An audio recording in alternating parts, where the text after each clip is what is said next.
So, as Chiman is well aware, we don't have a ton of time, and we don't want to get right into it. Yes. So tell us, what's happening with $6 trillion in wealth? What do we need to know? Well, 6 trillion is going to take a bit of time, but I'm going to try my best in a short period of time. I can give you a bit of context. I mean, in my line of work, there's a saying, if you want to look at the biggest amount of wealth, it's in America. If you want to look at the wealth with the longest history, it's in Europe. But if you look at the fastest growing amount of wealth, is here in Asia. ASEAN definitely one of them. So when you talk about this number, 6 trillion, seems like a bit of, but let me put a time context on it. So if you look at Greater China, Hong Kong alone, the foreign reserve of Hong Kong government, where I'm come from, is about 450 billion. And the wealth transference in China alone, in Greater China alone, is about the same amount of money for the next 30 years. So what's really happening in Hong Kong is the foreign reserve is being managed by people in their 50s or 60s.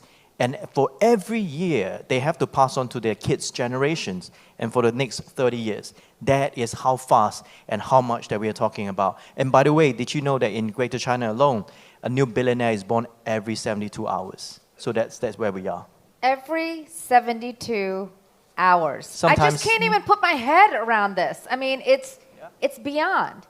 And P.S., I'm not sure if I'm glad I have gray hair or I'm sad I have gray hair, because I don't know where that puts me in the succession line. But let's keep going. What are some key considerations that you all make and how we should be thinking about the transition to the next generation? What should we be thinking about in terms of philanthropy and impact?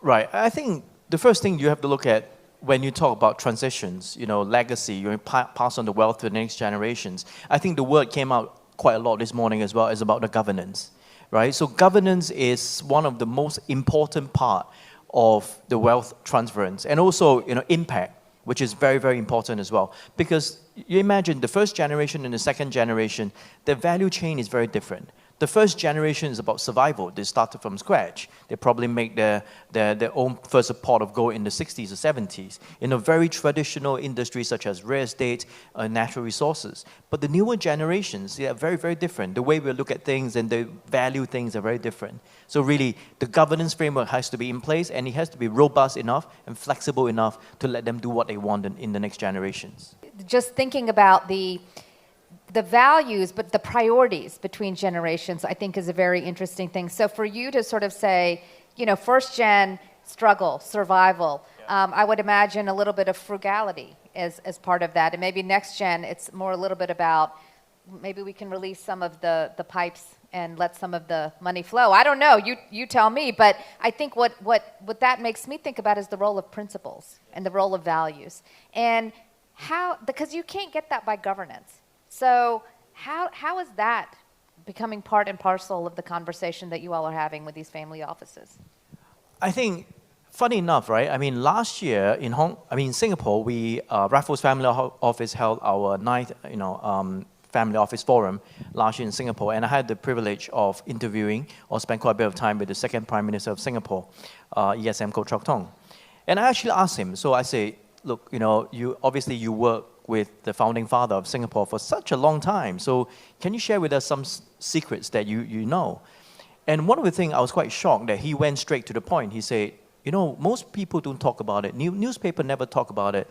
But actually, Mr. Lee started the transitions or the setting of the governance in place when he was in his 50s. And I was like, 50s? He's still very young. He worked. Hey. 50s is okay. Yeah, but I thought you're still very vigorous, and why are you thinking about passing on the 50s? And he said that was the best thing that he did, because he prepared the next second, third, fourth generations, and he said just in case it doesn't work out, he's still vigorous enough to come back and vigor them up and say, let me take over again. No, this is what he said to me. And I think in many ways this is exactly what legacy, the governance is all about. We have to do it when the principle is still healthy, when still vigorous and still strong enough to take over again if things don't go the way that it should be going. A bit of insurance then. So well, yes. Plan ahead, so just in case you need a shove, you're still strong enough to do it. Okay, that's a strategy for sure. Yeah. I'm going to keep you up here for a couple more minutes if that's okay, because I'm fascinated by this conversation. So if it's okay with you all, can we just keep going for one more minute? Okay. Tell me, at Raffles Family Office, how do you help families align their philanthropic activities with their business strategies, or do you? Or are they separate? It used to be, I would say, in the older generation, you have to say it is a separate conversations, right? But I think now, with the world's moving in this at this pace, and the word impact or ESG is so important, they have to look at every step along the way, which means that from the governance framework, which means that how are you going to manage your, let's say, your family wealth? Is it going to be internal or is it going to be external? And is it going to be male only, or do you have to have some sort of female in the board of the investment committee? And also then you look at about asset allocations, right? And when you even within each asset, you have to look at what is good for the environment or what is good positive impact for the society and what is not. So every step along the way, I would say impact philanthropy is something that you have to integrate into the whole family office system and the governance framework. It's actually one of the most, I would say, in many places, I always argue that philanthropy is probably or the most difficult or complicated part of my job, which is to run the family office. That's fascinating. And just say one more word about that, because there's so much, it crosses this line between personal, family, culture, and business? Oh yeah, definitely. I mean, because you see, right, from country to country, culture to culture, sometimes even the same culture, different family, the value chain is different. So the definition of philanthropic actions are very different. And sometimes they are even opposite of each other, right? Which is, is kind of understandable because of the history and value of the family. But you can't say they're wrong, and you can't argue that, hey, it is wrong. You shouldn't put your money here or do that. You should do the other. They wouldn't listen to you. So in a way, you have to adapt and make sure that it fits their purpose. Right. So diplomacy becomes your central personality trait. Chiman, thank you so much for coming on today and coming on stage and giving us your very good advice, practical advice. Thank you so much. Thank you. Thank you, Shamina.